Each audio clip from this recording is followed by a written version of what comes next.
একটা দেশকে সকলে মিলে গড়ে তুলতে হয়। চট্টগ্রামে দলীয় মহাসমাবেশে যোগদানের আগে তরুণদের ভাবনা, প্রত্যাশা ও রাষ্ট্রনীতি বিষয়ে মতামত শুনলেন বিএনপি চেয়ারম্যান তারেক রহমান। সরকার উদ্যোগ নিবে, সরকার বিভিন্ন সময় বিভিন্ন ব্যক্তিকে দায়িত্ব দেয় যারা এরকম র্যান্ডমলি চেক করে। আপনাদের মতন ইয়াং যারা আছে তাদেরকে এগিয়ে আসতে হবে, ওই সকল ব্যক্তিদেরকে যারা সঠিকভাবে কাজ করছে তাদেরকে সহযোগিতা করা। ঠিক আছে, থ্যাংক ইউ। রোববার সকাল 10টায় চট্টগ্রামের রেডিসন ব্লু হোটেলে আয়োজিত the plan youth policy talk with Tarique Rahman শীর্ষক এই মতবিনিময়ে অংশ নেন 50 জন তরুণ শিক্ষার্থী। আমি একজন ডিপ্লোমা ইঞ্জিনিয়ার। সারা বাংলাদেশে আপনি ডিপ্লোমা ইঞ্জিনিয়ার? জি। আপনার মতন আমাদের হাজার হাজার দরকার। Thank you so much. কিন্তু দুঃখের বিষয় হচ্ছে ডিপ্লোমাধারী যারা, ডিগ্রিধারী যারা আছেন তাদের সারা বাংলাদেশে একটি মাত্র উচ্চতর ইউনিভার্সিটি, ইঞ্জিনিয়ারিং ইউনিভার্সিটি, সেটা হচ্ছে ডুয়েট, গাজীপুর, যেটা অবস্থিত।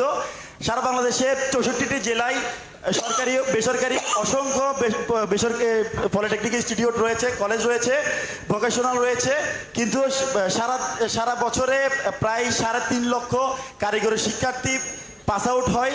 কিন্তু পরবর্তীতে একটি মাত্র পাবলিক ইউনিভার্সিটি থাকার কারণে অনেকে যাদের সামর্থ্য আছে তারা প্রাইভেটে পড়তে পারে, আর যাদের সামর্থ্য থাকে না তারা বেকার হয়ে ঘুরতে হয়। কারণ ডিপ্লোমা হচ্ছে এইচএসসি সমমান, যেহেতু এটা স্নাতক নয়, সেক্ষেত্রে চাকরির ক্ষেত্রেও সেটি খুব একটা গ্রহণযোগ্যতা নেই।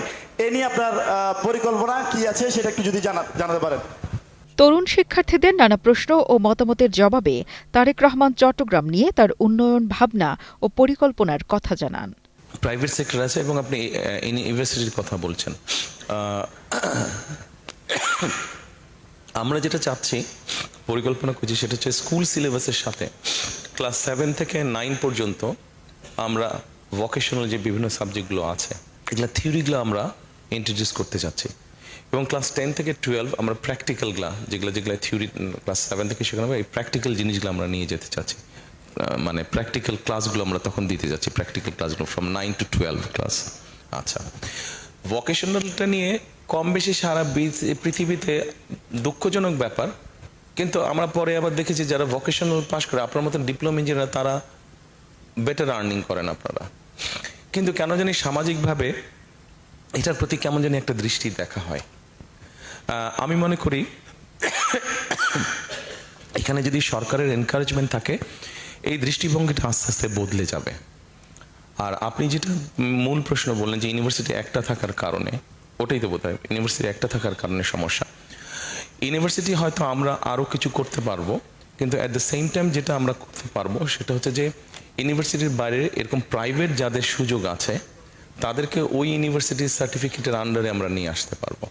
কারণ স্বাভাবিকভাবে আপনি যদি, অর্থাৎ প্রাইভেট পাবলিক পার্টনারশিপের মধ্যে আমরা নিয়ে যেতে পারবো জিনিসটাকে, স্ট্যান্ডার্ডটা মেনটেন করতে পারবো আমরা যদি ওইভাবে জিনিসটাকে সাজাই। টানা তৃতীয়বার অর্জন করেছে দেশের সেরা সুপার ব্র্যান্ড স্বীকৃতি বসুন্ধরা টিস্যু। তরুণদের সঙ্গে সরাসরি যোগাযোগ ও রাজনৈতিক ভাবনা বিনিময়ের ধারাবাহিক কার্যক্রমের অংশ হিসেবে এই মতবিনিময় সভার আয়োজন করা হয়েছে বলে বিএনপির তরফ থেকে নিশ্চিত করা হয়। প্রথমত আসেন, জলাবদ্ধতার কথা বলেছেন, আমরা মোটামুটিভাবে পরিকল্পনা নিয়েছি। এই জলাবদ্ধতা আপনার চট্টগ্রাম শহরে যেরকম আছে, বিভিন্ন জেলা বা উপজেলায় আছে, ঢাকা শহর সব বড় শহর সবগুলোতে আছে। এই জলাবদ্ধতা সামগ্রিকভাবে যেন আমরা চিন্তা করি, এই জলাবদ্ধতাকে কাটানোর জন্য আমাদের একটা কাজ করতে হবে, সেটা হচ্ছে যে খাল খনন। কারণ আপনি খেয়াল করে দেখবেন একটু বৃষ্টি হলেই শুধু চট্টগ্রাম শহর নয়, বিভিন্ন জায়গায় পানি জমে যায়, ঢাকা শহরেও পানি জমে যায়।